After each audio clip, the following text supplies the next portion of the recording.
এর আগে এই টিকটিকি যুগল টিকটিকি দম্পতি তারা সঙ্গম করেছিল এবং সেই ভিডিওটি কিন্তু এই চ্যানেলে আছে। এই দেখতে পাচ্ছেন যে ফিমেল যে টিকটিকি তার পেটে কিন্তু স্বচ্ছ ডিম দেখা যাচ্ছে, যদিও ক্যামেরাতে ওভাবে আসছে না, কাছে নিয়ে গেলে কিন্তু আসবে। আমি আপনাদের দেখানোর চেষ্টা করবো যে এই রিপ্রোডাকশান, টিকটিকিদের রিপ্রোডাকশান কীভাবে হয় সেই বিষয়টি আমি ঘরে শুয়ে শুয়েই অবলোকন করছি।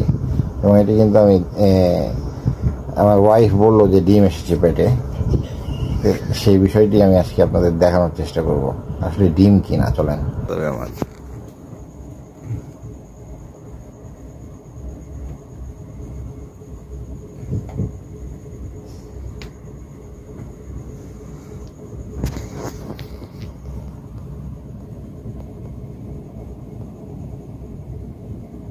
এই তো দেখতে পাচ্ছেন যে টিকটিকির যে আগের যে তাদের সঙ্গম কৌশল দেখিয়েছিলাম, দীর্ঘক্ষণ ধরে তারা কিন্তু সঙ্গম করে এবং তাদের যে রিপ্রোডাকশন সিস্টেম সেই সিস্টেম কিন্তু এটি যেটা আপনারা দেখতে পেলেন।